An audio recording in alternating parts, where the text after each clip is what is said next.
Wait for Daddy. Daddy will hold one of you. You want to hold Bobo or Lily? I don't want to hold anyone. But Bobo one with you. Like, this is your culture, babe. Like, I'm fucking sweating. Like, Look at his face. well, yeah, just for a moment. Of course, I love him too. But yeah. like, you realize it's like holding a blanket in the middle of the tropical, forest. Look. Oh. Let me boob.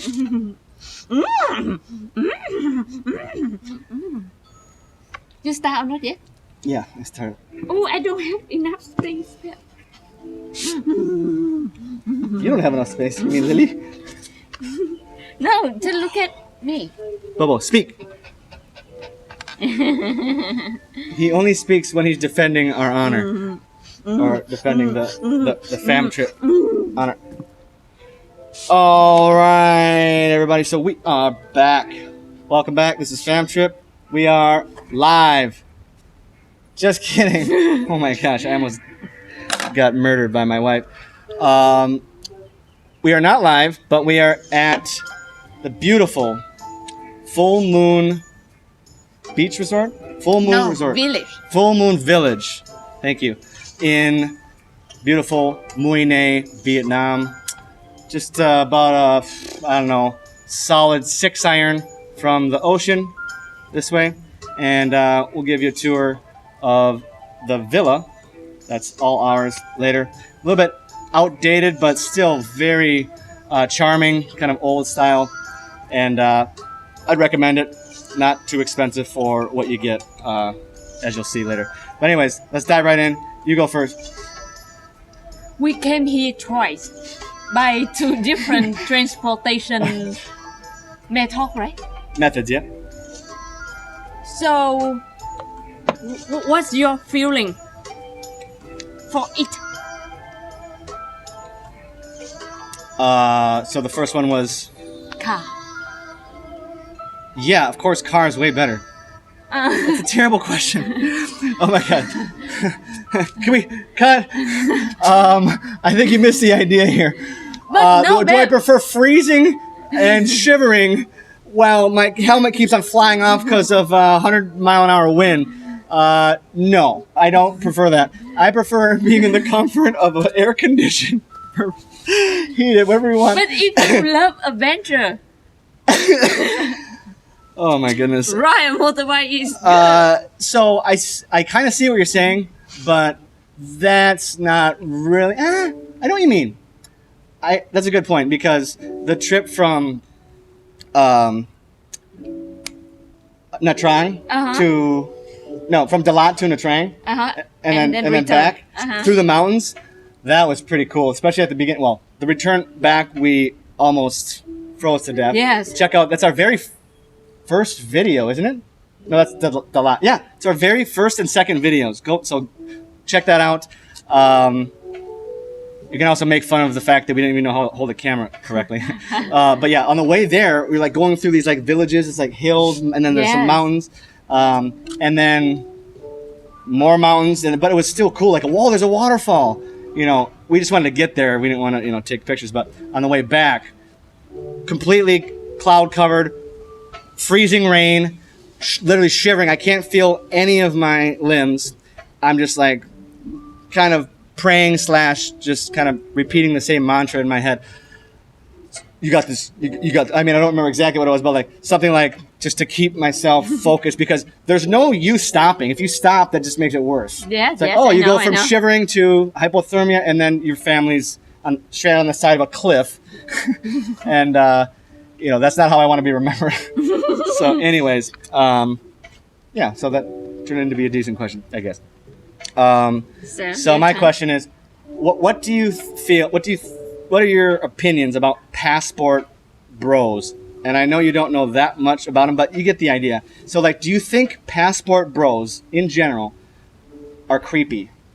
You know what I mean? Like they couldn't get a. Can you elaborate that phrase so everyone creepy's can like weird. understand? Like they couldn't get a chicken in their own country. No. All the passport. Oh, yeah, passport bros would be a man that leaves the United States to find a woman or a wife in a third world country, for example, Vietnam, Philippines, Thailand, South America, even, so maybe some Eastern European countries.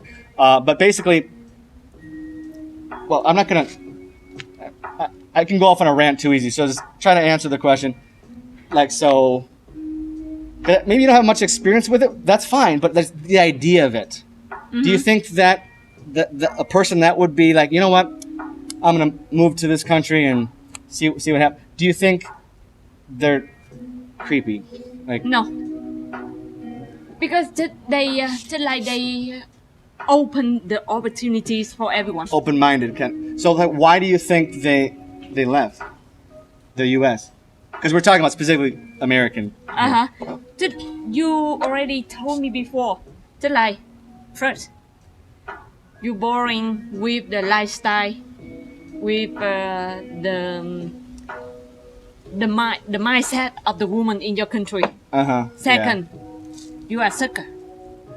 A sucker? A loser. Oh, okay, yeah. Okay.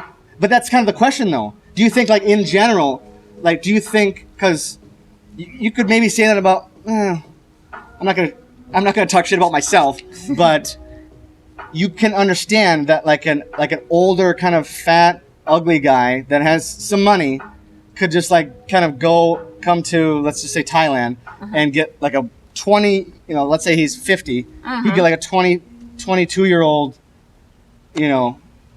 woman to kind of take care of him, and she, there's an exchange. He pays the money. She, maybe has the relations and takes care of the. That's the choice. That's their choice.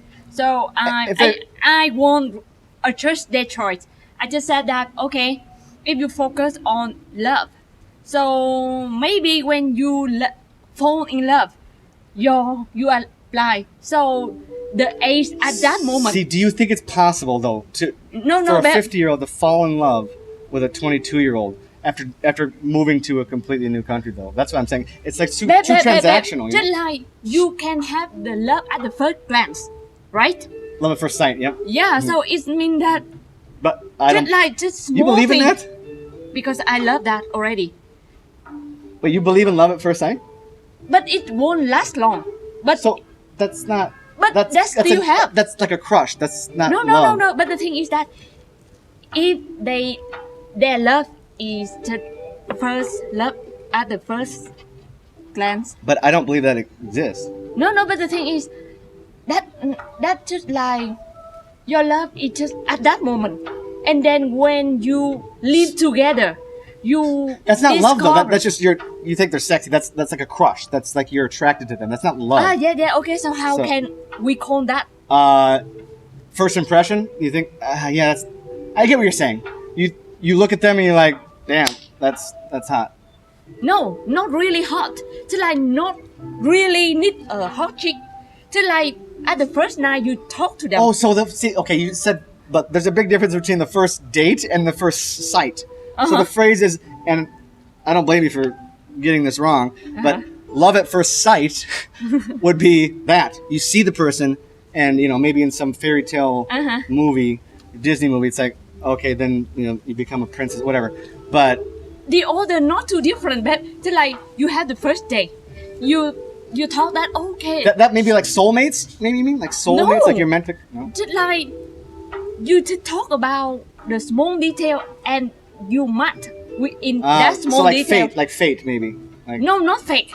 Still real. No, fate. Like, God intended this to happen. So it was fate for us to meet. Like, it was just written in the... No, nothing about that. Just like you and me. First day, we just talk about one small thing interesting. So we think that, okay, that's going to super match with my standard. But when you take more time to discover the order, you realize that just that point you match, the order didn't match at all. Yeah, so that's like the honeymoon phase. Yeah, so at first you think you only focus, yes. you're in love, you think you're in love, and you only see the positives, and then like you maybe... Day by day, years by year, you realize that that's not your real love. I wouldn't even say years, but I would say like... Yeah, month by month. Or maybe even like week or... No. month. Okay, yeah, that's fair. Yeah, I know what you mean. Yeah. Cool.